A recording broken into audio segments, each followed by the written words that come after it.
Your concern is human right. Mine is human life. The lead in the implementation of the Build, Build, Build program of the administration. Amidst an era of risks and uncertainties, is the country's infrastructure ready to bear the burden of today and overcome the challenges of tomorrow? To provide updates on the government's infrastructure development projects, we have Secretary Mark Villar of the Department of Public Works and Highways. Magandang umaga po sa inyong lahat. It is with honor and humility that I have this opportunity to speak with you today on behalf of the Cabinet's infrastructure cluster. Last year in the same forum, I joined you in sharing and celebrating many milestones and accomplishments of infrastructure reforms and progress. Those that were seen and felt by our people as evidence of patuloy na pagunlad or sustained economic growth. And there we parted with a message of hope and promise to expect more improvements to come and unfold in subsequent years. Midway into the Duterte administration, we have expected formidable challenges to come to our path, and we have had to hurdle many storms as we move to transform the country's infrastructure sector. Through our firm and collective efforts, we started up 2020 optimistically, knowing that we have surpassed these challenges and that we have made good progress. We have exceeded our infrastructure investment spending goal to reach more than 5% of GDP. Founded on a robust pipeline of projects under the Build, Build, Build program and guided by strategic sectoral master plans and roadmaps. I would like to share with you some of the important things that we have accomplished and what we can expect moving into the Recovery and Resiliency program. The government recognizes the role of internet as a key enabler of economic growth and competitiveness of nations that can contribute to the social and cultural development. To operationalize this mandate, the Department of Information and Communications Technology has set the Digital Philippines Strategy, which aims to accelerate the digital transformation of governance, education, workforce, and communities across the country with a whole of government and whole of society approach. The Digital Connectivity Program, which includes the National Broadband Program and the free Wi-Fi in public places, will build and enhance our existing digital infrastructure. To date, the National Broadband Program has successfully tested the 158 dark fiber segments and lighted 124 nodes of the National Grid Corporation of the Philippines for the National Fiber Optic Cable Backbone component. Further, the construction of the cable landing station at Baler, Aurora, and Poro Point, La Union has been completed. It is envisioned that the 250-kilometer terrestrial road work from Aurora to La Union will be completed by the end of July 2020, and the installation of vital ICT equipment shall be completed by October of 2020. Once completed, the Philippine government is expected to access the 2 terabyte capacity of broadband internet by 2021. The free Wi-Fi for all in public places and SUCs projects covers the installation of free internet access in public places and state universities and colleges. To date, a total of 4,031 live sites have been installed, while an additional 63,202 sites will be connected by the end of 2022. The digital education shall transform Filipino teachers and learners through the use of ICT in teaching, learning, and education leadership. And the digital workforce shall provide more access to develop ICT skills of the Filipino people. To achieve these goals on digital education and workforce, the DICT shall strengthen the ICT Academy, which shall lead in the development of policies, standards, curricula, and guidelines on capacity development initiatives for ICT literacy and competency nationwide. The Digital Transformation Center shall serve as physical venues where the courses designed by the ICT Academy can be accessed. In addition, this year, the DICT shall launch the Skills Window PH, which is an integrated social community, learning management, and job sourcing platform that will make both skills and jobs accessible to Filipinos nationwide. In effect, the general public may acquire job-ready skills through the certification programs made accessible through the Skills Window PH. The Basic Education Facilities Program aims to address the physical facilities requirements of all public elementary and secondary schools nationwide, and to provide conducive learning environment through safe, secure, and sustainable school infrastructures. As of May of 2020, a total of 137,098 classrooms were constructed in various schools nationwide. Also, 1,906 school workshop buildings and other school facilities were constructed, rehabilitated, and improved. The DepEd Learning Continuity Plan has 4 modalities which can be adopted to ensure that learning will continue in spite of restrictions for face-to-face classes in the upcoming school year. Teachers are being trained in blended learning methodologies to enable them to make sure that learners will adopt the appropriate modality to their situation. To support the LCP, 271,538 ICT equipments have been delivered to schools as of May of 2020. Another set of 119,850 ICT equipment have been procured and will be delivered before the end of the year. Another set of 36,676 ICT equipment is currently being procured, and that will increase the number of schools with ICT equipment from 93% to 98.7%. These are in addition to the 1,042,575 computer devices that have already been distributed across 44,155 public schools under the DepEd computerization program. Parallel to these efforts to connect schools and to the internet, jointly undertaken by the DepEd and the Department of Information and Communications Technology, procurement is currently ongoing to connect 7,000 schools that will increase the number of connected schools from 48% to 63%. Production of TV and radio-based lectures are also ongoing that will allow the department to reach learners who have no access to computers or the internet. DepEd is also ensuring the learning continuity, providing immediate response and support to schools. School facilities are being constructed and repaired to ensure proper lighting and ventilation inside the classrooms. Also, health-related infrastructures and other interventions are also being prioritized. 20,359 school clinics will be constructed, including the repair of 13,573 existing clinics. 156,850 group hand-washing facilities will be constructed, including the repair of 98,963 existing ones. Provision of potable water source to 3,861 schools will be prioritized. Construction of 56,796 toilet facilities will also be prioritized. One of the mitigating measures in disaster risk reduction is the construction of evacuation centers under the Evacuation Center Development Program. From 2016 to 2019, a total of 7.2 billion pesos was allocated for the construction of about 197 evacuation centers nationwide. As of June of 2020, 129 evacuation centers were completed and 68 are currently with ongoing construction. The government aims to build at least 1 evacuation center per province to minimize disturbance to school buildings being used as evacuation centers post-disaster. Out of the 81 provinces, 65 provinces have at least 1 completed evacuation center. Primarily built as a measure for disaster risk reduction, the Evacuation Center Development Program provided helpful during the Taal volcano eruption in January of 2020, and more recently for the outbreak of COVID-19 throughout the country.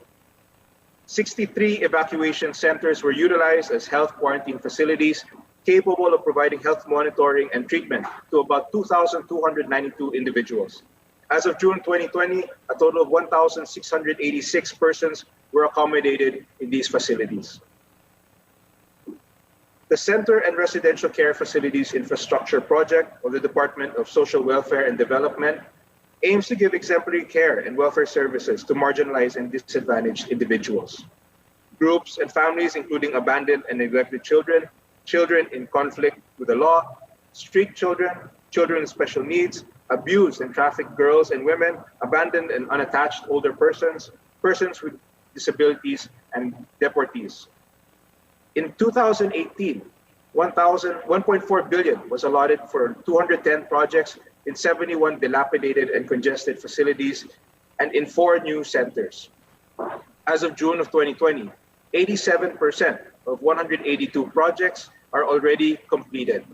Additional 114 million pesos was allotted in 2020 for 32 projects. Maintaining peace and security both from inside and outside forces has been crucial for the country over the years. Through the tatag na infrastruktura para sa kapayapaan at seguridad, or TICAS, the construction of various infrastructure projects that will help the facility readiness of the military and police forces is given priority to ensure an environment of peace and security towards national development. From 2019 to 2020, a total of 7.1 billion pesos has been allocated for 297 TICAS projects, one of which is this construction of a 5-story multi-purpose building in Camp Aguinaldo, which is near completion. The Tourism Road Infrastructure Project, or TRIP, is a highly successful and long-running convergence program of the Department of Tourism and the Department of Public Works and Highways that realizes tourism infrastructure development mandated by the Tourism Act of 2009.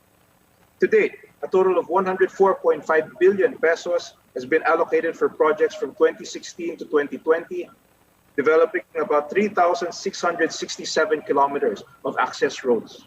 These projects are aimed at enhancing connectivity from gateways to service centers and tourism sites.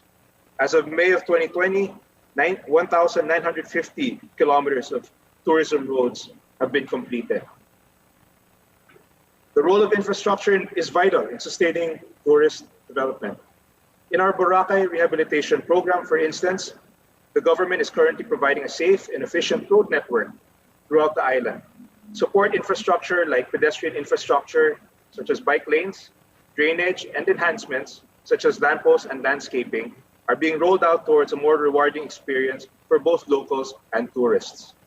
The government remains committed to promote inclusive growth and sustainable tourism by providing road access to community-based tourism sites. The ongoing improvement of access road leading to Kapartan Falls in Tineg, Abra will further boost the promotion of the falls as a new community-based tourism site in the Cordilleras. This effort of the government will eventually spur economic activities, increase investments, and provide livelihood to the community. Also, roads leading to the DOT-accredited tourism sites is a priority under the TRIP, as farm tourism aims to provide new revenue streams for farming communities as it advocates sustainable agricultural practices for recreation and educational purposes. The importance of educating and continuing to inspire our children to maintain a strong interest in agriculture and healthy living is a key to the better future for agriculture and to the welfare of the next generations to come. The Maruaya-Dupita-Calambeg Estancia Road in Ilocos Norte is being improved to support the Pidig Food Factory School and Agro-Tourism Farm, which currently provides training and sustainable agriculture. Also being improved is the access road leading to Villa Consuelo Agri and Tourism Farms and Silawa Falls in Haro, Leyte. With the help of resilient members of the community, the farm was able to recover after Typhoon Yolanda to become a tourism destination and a supplier community for high-value organic vegetables. The improvement of access roads leading to Lao Integrated Farms in Davao del Sur will further attract visitors and farmers from all over the Philippines to experience and study organic farming systems and technologies. Road networks are being built to improve our service to our farmers in the countryside and to ensure food security. A total of 38.6 billion pesos was released from 2016 to 2020 for the construction and improvement of 3,859 kilometers of farm-to-market roads identified by the Department of Agriculture. As of May of 2020, 1,540 kilometers of farm-to-market roads were constructed and improved. On the other hand, a total of 2.4 billion was released from 2016 to 2019 for the construction improvement of 150 kilometers of farm-to-mill roads identified by the Sugar Regulatory Administration. As of May of 2020, 51 kilometers of farm-to-mill roads were constructed and improved. The Department of Trade and Industry has also partnered with the DPWH to implement the Roll-It program, which aims to enhance road connectivity and that links industry and trade development in priority economic and manufacturing zones in the country. From 2018 to 2020, a total of 28.9 billion pesos has been appropriated for the construction and upgrading of about 1,009 kilometers of access roads leading to industries and trade corridors across the country. As of May of 2020, 436 kilometers have already been completed. Presently being improved is the access road leading to Nasipit Agusan del Norte Industrial Estate Special Economic Zone in Agusan del Norte. This road will connect Misamis Oriental to Agusan del Norte. The completion of the Barbero and Service Road in Tagoloan, Misamis Oriental has improved the connectivity of Vividec Industrial Estate to the port area, thus improving the logistic network of northern Mindanao. Amid the impending threat in conflict-affected areas, the government will bring about lasting and inclusive development to every Filipino from all sides of the country.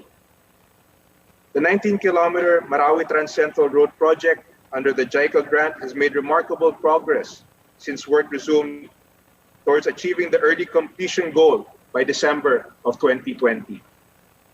The ADB-assisted Improving Growth Corridors in Mindanao Road Sector project is composed of 7 road sub-projects, including the construction of the Gicam Bridge, all located in the Zamboanga Peninsula, and 3 bridges in the Tawi-Tawi province.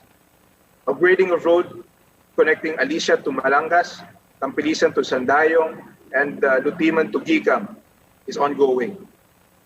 Included in the government's priorities are various projects that enhance inter-regional and inter-provincial connectivity through road network. The construction of Daang Kalikasan will enhance regional tourism flow from Region 1, 3, and Metro Manila. It will reduce travel time between Mangatarem, Pangasinan, and Santa Cruz, Zambales from 2 hours 30 minutes to 1 hour. The substantial completion of Daang Kalikasan will instantly became a tourist hotspot in northern Luzon because of the scenic views from the winding road on the crest of hills and mountains.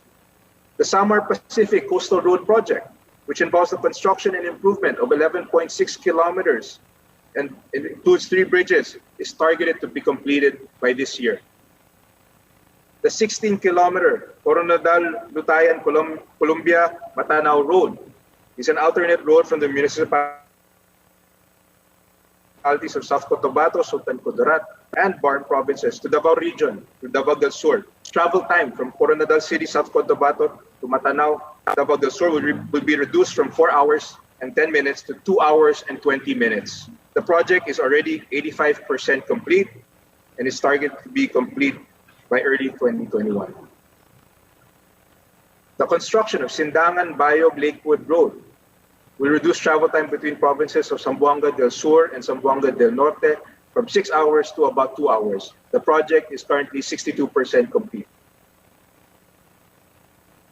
The government will build and lay the groundwork for 1,066 kilometers of new high-standard highways and expressways in Luzon, Cebu, and Davao with a total investment cost of 802 billion pesos. This is the Philippine High-Standard Highway Network Program. Central to this is the Luzon Spine Expressway Network Program, a total of 905 kilometers of high-standard highway expressway in Luzon, which is targeted to be completed and has more than twice, and targeted to be completed is more than twice the existing 382 kilometers of existing expressway. The 633 billion peso priority program of the government aims to reduce the travel time from Ilocos to Bicol from 20 hours to 9 hours. This July 15, 2020, the 89-kilometer Tarlac-Pangasinan-La Union Expressway, or TPLEX, will now be fully utilized from Tarlac City to Rosario, La Union. Travel time between Tarlac City and Rosario, La Union will be reduced and travel time from Manila to La Union to Rosario will be reduced to just 2.5 hours, and this will benefit 20,000 travelers per day. Also, to further promote the development of Northern Luzon, a proposal has been submitted extending TPLEX by additional 59 kilometers up to San Juan, La Union. The east and west lateral connectivity is also being improved through the construction of the Central Luzon Link Expressway. The 30-kilometer expressway will reduce travel time between Tarlac City and Cabanatuan City from 70 minutes to 20 minutes. And this will benefit 11,200 motorists per day. The project is already 85% complete, and a significant portion of this expressway will be open before the end of the year. The 24.61-kilometer arterial Claridel Bypass Road, which was fully completed last May of 2018, is currently being widened to further ensure the safety and convenience of the motorists. The construction of the 1.12-kilometer Angat Bridge and the 40.86-kilometer Tambubong Bridge and 1.06-kilometer road is currently ongoing. The South Metro Manila Expressway, or C6, will reduce travel time from Bicutan to Batasan from 1 hour and 50 minutes to 26 minutes. Advanced construction activities for the workable area along Skyway FTI section is ongoing. The 5.58-kilometer NLEX Harborlink Segment 10 Elevated Expressway connecting MacArthur Highway and C3 was opened last year, while the 2.6-kilometer C3 R10 section was opened last June 16, 2020. Travel time from NLEX Radial Road 10 to Navota City to NLEX was reduced from 1 hour to just 10 minutes. This has also ensured the timely delivery of goods and services to and from the Port of Manila. The 8-kilometer NLEX-SLEX Connector Road, which will connect the end of NLEX Harbor Link to passing PUP Santa Mesa up to the Skyway Stage 3. The project is ongoing and targeted to be completed late next year. The 18.83-kilometer Metro Manila Skyway Stage 3 aims to decongest traffic in Metro Manila, especially EDSA, C5, and other major roads in Metro Manila by as much as 55,000 cars daily. Travel time from Buendia to Balintawak will be reduced from 2 hours to between 15 and 20 minutes. This project is currently 83% completed, and we are targeting it to be operational from Buendia to Balintawak at the end of this year. Talabang Sukat Skyway Connection and Ramp Extension is being constructed to provide access from the elevated Skyway to South Luzon Expressway through the Alabang Viaduct. The project is targeted to be completed this year. The 7.7-kilometer Manila-Cavite Tollway C5 South Link Expressway, which aims to reduce travel time from R1 to C5 from 40 minutes to 10 minutes. The Merville to FC5 SLEX section was opened last year. The 45-kilometer Cavite-Laguna Expressway aims to reduce travel time between Cavitex and SLEX from 1 hour and 30 minutes to 45 minutes. The Laguna section is already operational, and the entire project will be completed within this administration. The 66.74-kilometer South Luzon PR4 will facilitate faster and safer travel to Laguna, Batangas, Quezon, and Bicol region, and will reduce travel time from Santo Tomas, Batangas to Lucena City from 4 hours to 1 hour. Construction of the Chaong Interchange in Quezon is currently ongoing. The Quezon-Bicol Expressway feasibility study is now complete, and the project is ready to be implemented.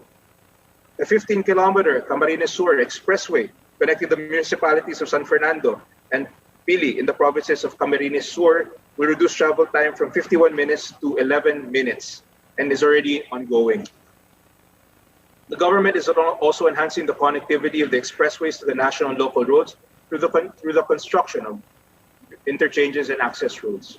The completion of the Ciudad de Victoria Interchange Overpass Bridge alleviated the traffic situation of vehicles queuing at the Bocaue entry-exit toll gate. The newly opened Tambubong Interchange in Bocaue, Bulacan will offer another alternative for commuters at Bocaue Interchange bound for Santa Maria, Norsagaray, Angat, and Pandi in eastern Bulacan. An access diversion road that will connect the Star Tollway up to Batangas Lobo Road is also being constructed to further develop and expand the high growth potential areas in Batangas. Travel time between Tinga, Itaas, and Pinamukan will be reduced from 1 hour 46 minutes to 30 to 50 minutes. Since 2016, the government has been prioritizing and implementing various programs that will develop and expand the pedestrian infrastructure nationwide. The bike facilities promote sustainability and the environment and promote the environment and wellness of our people. The Laguna Lake Highway was built with a 3-meter dedicated wide bicycle lane separated by the regular lanes by a 2-meter planting strip. The 46.6-kilometer Bacolod-Negros Occidental Economic Highway is also being built with separated or protected bicycle lanes. The Leyte Tide Embankment project involves the construction of 7,109 linear meters storm surge protection structure, including a 4-meter wide bicycle lane. Another project with provisions for bike lanes is the Davao City Coastal Road, which is an 18.2-kilometer bypass road, which is currently under construction. As of May of 2020, 23,657 kilometers of roads were constructed, maintained, widened, upgraded, and rehabilitated. Construction of new bridges to augment the 30 existing ones across the Pasig River, Marikina River, and Mangahan Floodway is expected to ease traffic along EDSA and other major roads in Metro Manila. Included in the project is the Bonifacio Global City Ortigas Center Road Link project, which includes the construction of a bridge to connect Lawton Avenue in Makati City and Santa Monica Street in Pasig City. Once completed, travel time between Bonifacio Global City and Ortigas Central Business District will be reduced to 12 minutes. The bridge is currently 80% complete. Other bridges targeted to be completed next year are the Binondo Intramuros Bridge and the Estrella Pantaleon Bridge. Bridging the travel gap within the country's scattered island groups, the Inter-Island Linkage Mega Bridge Program will make Filipinos even closer and connected as the construction of short and long-span bridges is seen to conquer geographical challenges. Implementation of the Pangil Bay Bridge, which will be the longest bridge in the Philippines at 3.7 kilometers, is already ongoing. Once completed, it will only take 7 minutes to reach Tubod in Lanao del Norte from Tangub in Misamis Occidental. Using the bridge, compared to the 2.5 hours it would otherwise take via the 100-kilometer route.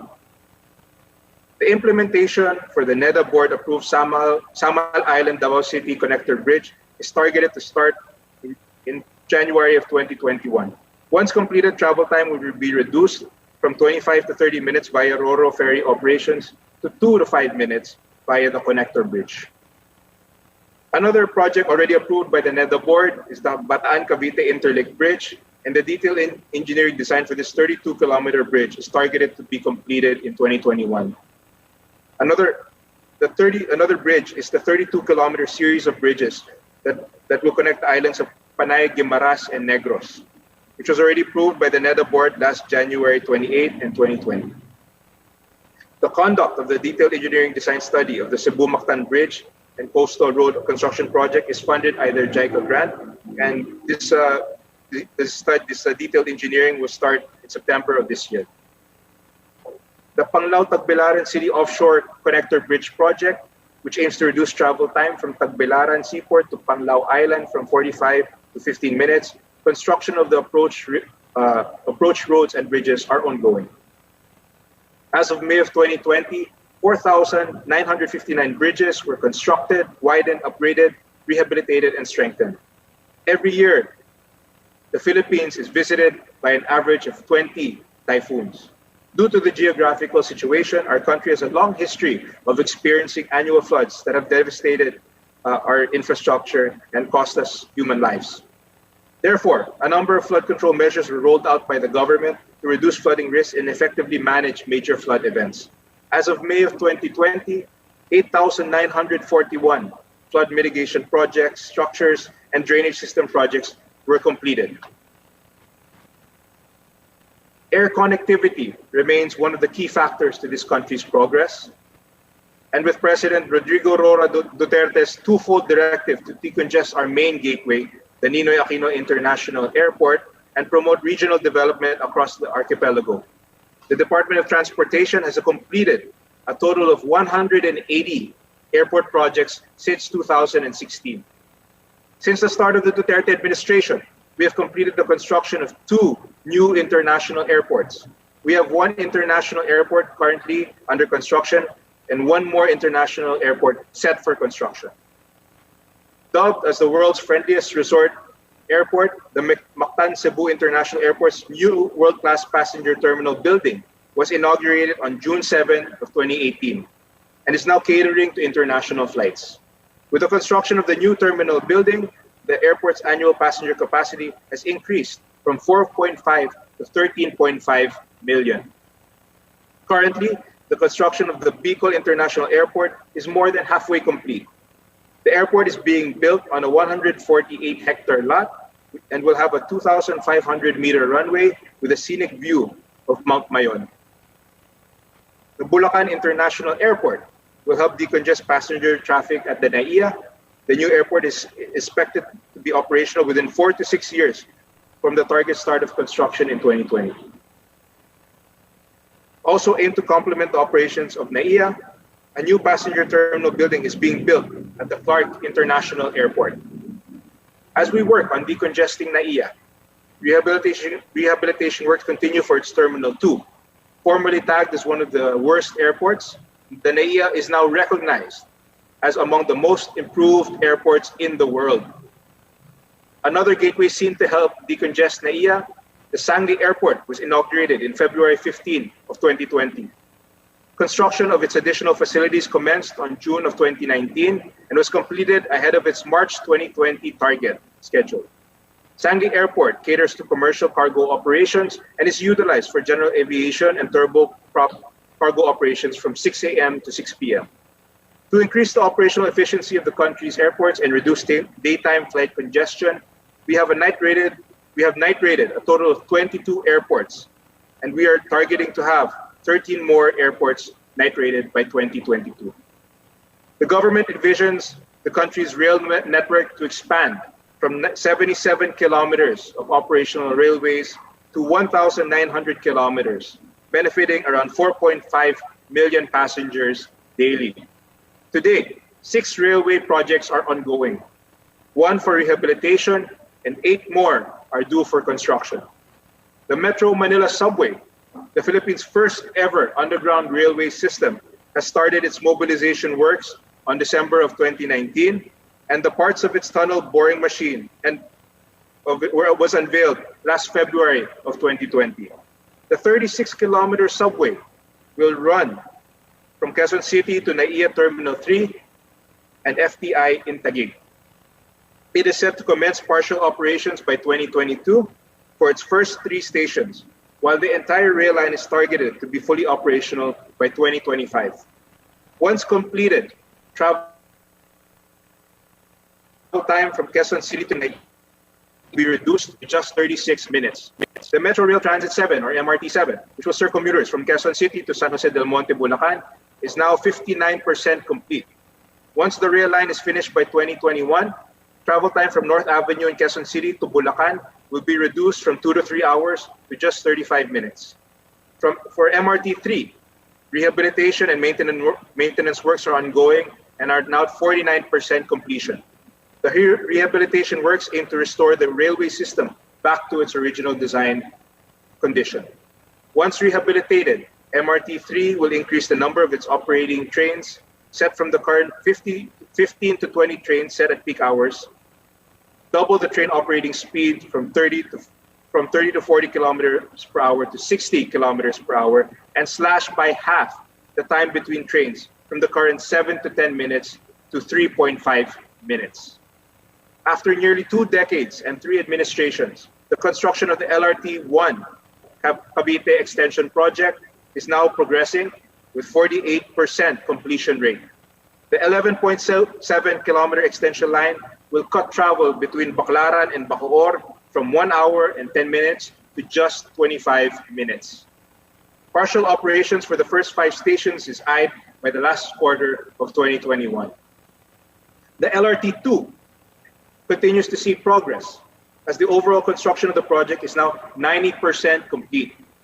The viaducts are already complete, while the design and build of the 2 new stations, namely the Emerald Station in Marikina and the Masinag station in Antipolo are 96% complete. Once completed, travel time from Recto, Manila to Masinag, Antipolo will be reduced from 3 hours via bus or jeepney to just 40 minutes. Stalled since 2009, the Common Station finally moves forward under the Duterte administration with an overall accomplishment rate of 44%. The Common Station is a concourse area that will connect 4 major railway systems, namely the LRT-1, MRT-3, MRT-7, and the Metro Manila Subway. The entire Common Station is expected to be operational by 2022. The North-South Commuter Railway Project is a 147-kilometer mass transportation railway system that will traverse through Clark, Pampanga, Metro Manila, all the way to Calamba, Laguna. It offers a seamless connection of 3 railway lines, the PNR Clark Phase 1, PNR Clark Phase 2, and the PNR Calamba. The PNR Clark Phase 1 has already started construction works in Solis and portions of Bukawi and Malolos. The project involves the construction of a 37.6-kilometer commuter railway from Malolos to Tuban.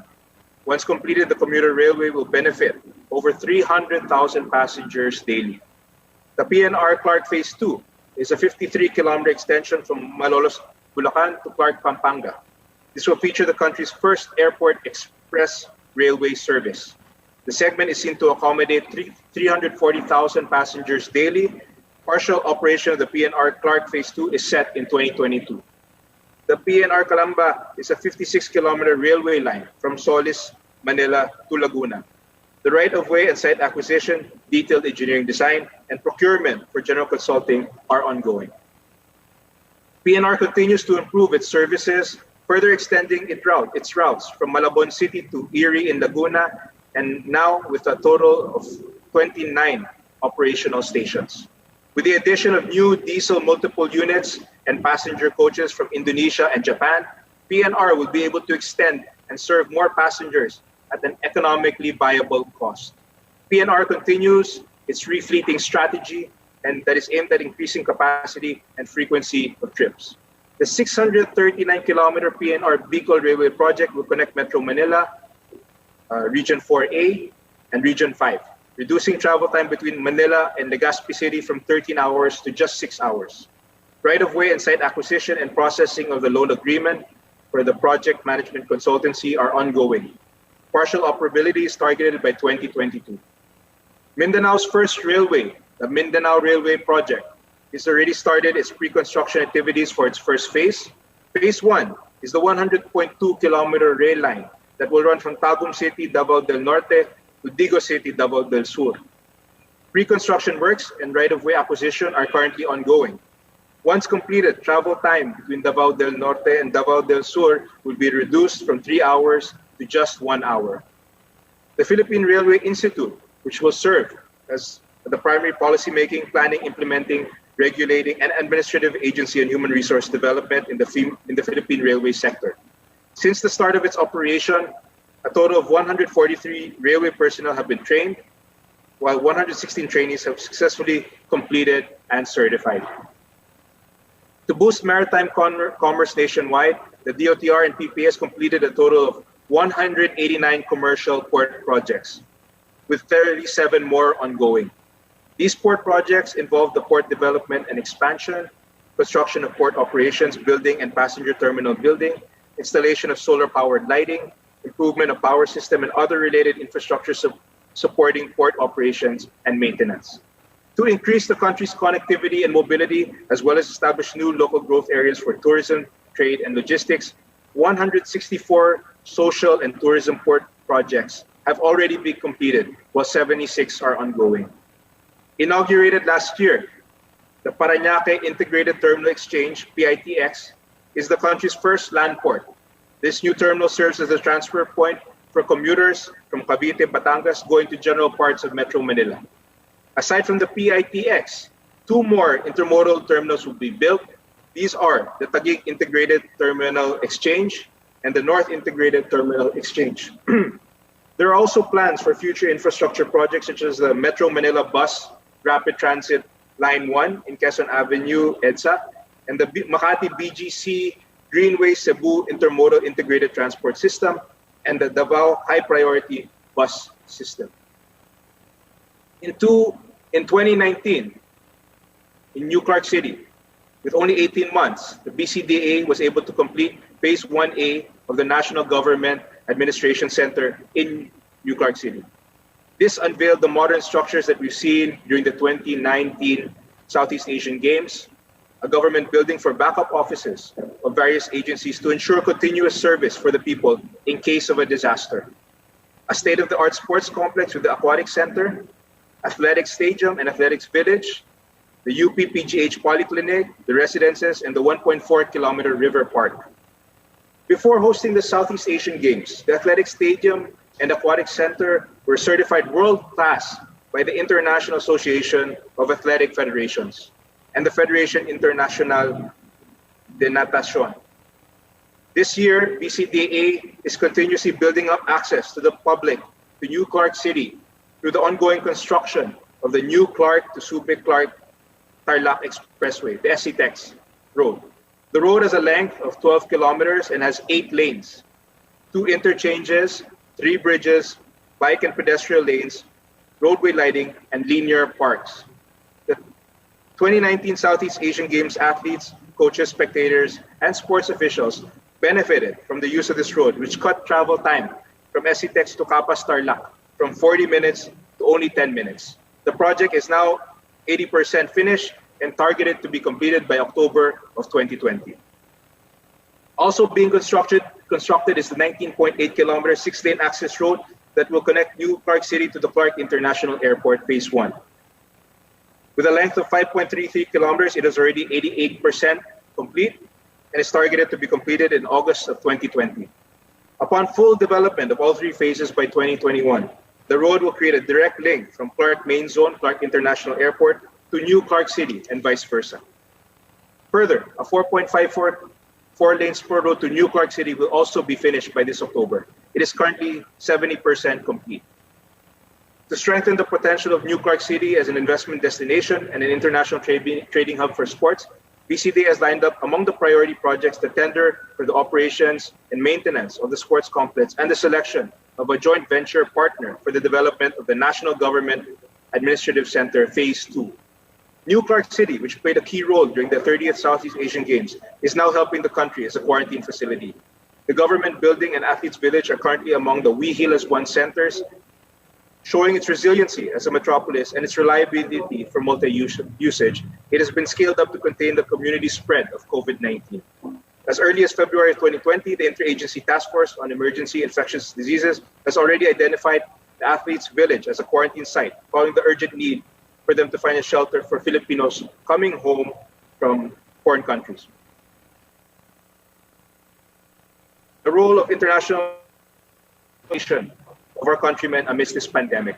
Since it started operations last June 5, it has become a major hub for returning Filipinos, receiving over 7,000 passengers. Envisioned to be the next premier gateway in Asia, a new passenger terminal building is being built by the DOTR and BCDA. Phase 1 development will enable accommodation of an additional 8 million passengers, bringing the total passenger capacity to 12 million per year. With this, the Clark International Airport will be able to service the growing catchment areas up north and help ease the air traffic congestion at Manila's International Airport. Okay. The new terminal is now nearing completion and is expected to be finished by October of this year. The operations and maintenance of the existing terminal is now being handled by the Luzon International Premier Airport Development Corporation, and currently, Lipad is continuously working on reinventing the airport to offer world-class service. With all these developments happening in Clark, we can see a zone that remains to be robust, resilient, and safe.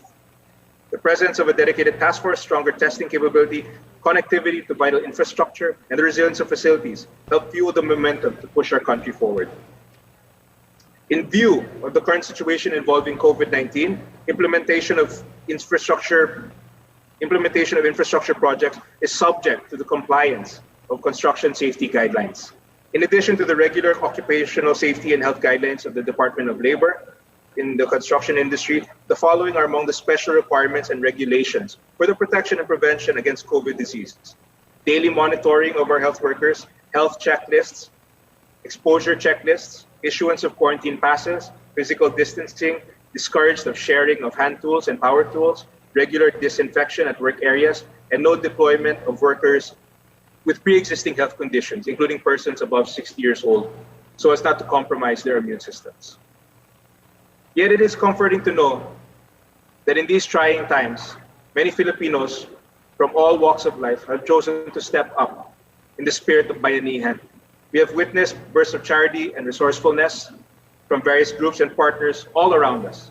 And because of this, hope will continue to emerge among us in the midst of uncertainties for what may still be a very long battle ahead. The national government, in partnership with the private sector and the local government units, was able to execute the conversion of 11 public and private structures in Metro Manila, Central Luzon, Laguna, Davao City, and mega community quarantine centers, or We Heal as One centers, with a total bed capacity of 2,584. 30 units of container vans were also repurposed into mobile rooms which can be used as additional COVID-19 isolation health facilities. We will be doing our best to make sure that those who are sick have access to healthcare facilities. Construction of isolation or quarantine facilities is being considered in other areas. As doctors, nurses, and other medical personnel are in the front line of the fight against COVID-19, we're also building off-site dormitory facilities in order to provide them great respite so they continue to do their job safely. There are 6 units of cluster dormitories within the compound of Quezon Memorial Circle, which is comprised of 96 air-conditioned rooms with toilet and bath facilities. This can accommodate a total of 192 medical personnel and frontliners. Additional off-site dormitories will also be built in Lung Center of the Philippines and Jose Lingad Memorial Hospital. Also, we assisted in the Philippine General Hospital and Lung Center of the Philippines in refurbishing private rooms for COVID-19. And we also utilize resources to ferry health workers to the respective hospitals and transport supplies and materials to medical facilities that need them. With our strong foundations, we must vigorously pursue sustainable and resilient development. At the heart of this is an infrastructure agenda for the Build, Build, Build program that can help jumpstart economic recovery, one that would help the Filipinos to remain employed or find new opportunities for employment. Let me, on behalf of the infrastructure cluster, reassure you that while this pandemic may have disrupted the implementation of projects, with the right mindset, scientific advice, and our whole of government approach, we are still committed to complete many of our projects within the next 2.5 years. As we start to open our economy to a path of recovery and resiliency, we earnestly seek the understanding and cooperation of each and every one of us for what we expect to be a long, tough period ahead. The government commits to do its best in leading us through these adversities, but we also need the help more than ever and strong backing of the Filipino people. In these dark times, we have seen the Filipino spirit provide us with a beacon of light that reassures us all that we will prevail in this fight, and we will continue in our commitment to provide a bright, prosperous future for our beloved country. As we heal as one, we build our future as one. Thank you very much.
Thank you, Secretary Mark Villar. There you have it. Updates from our Economic and Infrastructure Club.